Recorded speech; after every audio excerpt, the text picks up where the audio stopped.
Hello and welcome. In this video, we're going to look at sigma notation and how we can use it for finding the sums of different sequences. So first of all, what is sigma notation? Well, sigma notation uses a symbol or a Greek letter called sigma, which looks like this. And basically, sigma means sum. Whenever we use sigma, we're finding the sum of something. So, for example, the sum of 1 plus 2 plus 3 plus 4 all the way to 10. We can do that by using sigma, and it's a much easier way to write it than writing it all the way out to 10. Because of course, as you get bigger and bigger, say 1 all the way through to 100, you don't want to have to write all of that out. So we can use sigma instead, which is a much easier way to write this. So when we're using sigma, we're going to write something on the bottom of sigma as well as something on the top. On the bottom, we're going to put I, or any letter really, but I'm going to put I for index because this is our index, and then I'm going to put 1. So basically, this just means we are going to start from the number 1 or whatever you put down here, and we want to sum that all the way to the number on top, which is 10. And then, right next to the sigma, we're going to put what we are doing. And I'm just going to put I. So basically, starting at I equals 1, and we're going to go 2, 3, 4, all the way up to the number up the top, which is 10. And we're going to pop that into here, which is this formula. Right now, the formula is very simple because it is just I. So it's simply I equals 1 to start with, so 1. And then the next sum, we go to the next number up, which is 2. So I equals 2, plus I equals 3, plus I equals 4, all the way up to 10. You finish at the number up the top, and that's just a quicker way to write this sum of numbers, especially if this was, say, 100.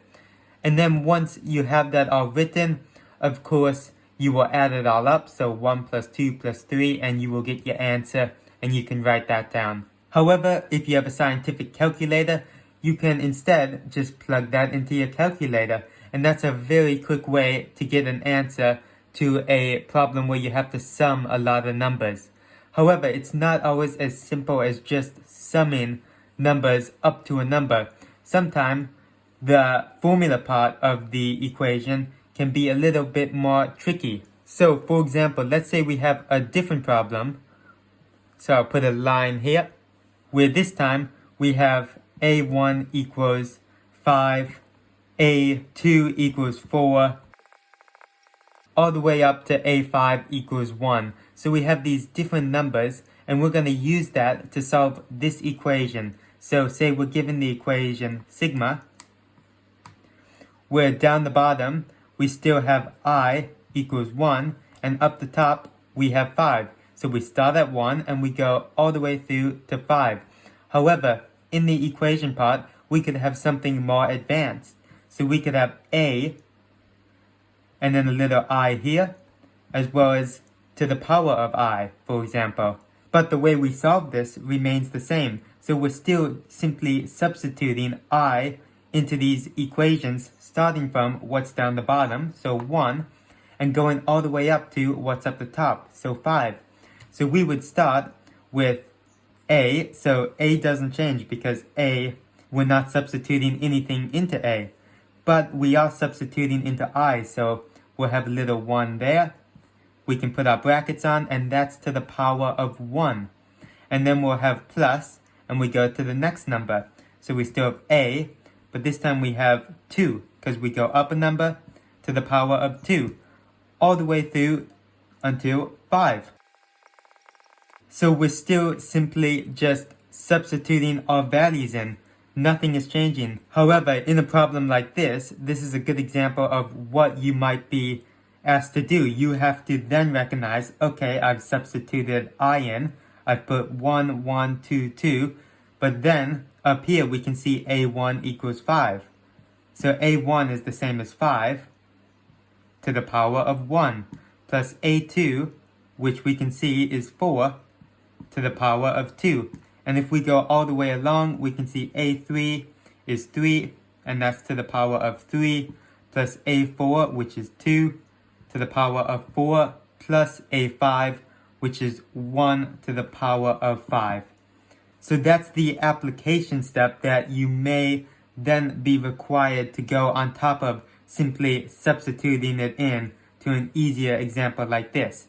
And then once you get that, it's simply a matter of solving the problem. So 5 to the power of 1 is 5, plus 4 to the power of 2, 16, that's 27, that's 2, 4, 8, 16, and that's 5. And you add that all up to get your solution. Of course, if you have a scientific calculator, you would also use this a lot with your scientific calculator because it's much quicker. However, it's also important to be able to do it by hand. So just to recap, we have our index down the bottom. So usually we use I, and we have the number we start with and the number we go up to up the top. And we have our formula, or what we're trying to do here. Then we substitute all of our values in to get the equation we're solving, and that will pop out our answer. However, sometimes the formula part will be a little more complex, like here, but the process will remain the same. So we'll still be substituting our I value, starting all the way at the bottom with the number here, so in this case 1, and going all the way up to the top, in this case 5, which will give us our equation, which we'll then be able to solve to get our solution, whether you do that by hand or using a scientific calculator. Anyway, that is what Sigma is, and 2 examples of how you use it. Anyway, I hope you found this video helpful, and if you did, please consider liking and subscribing. Thanks for watching, and I'll see you next time.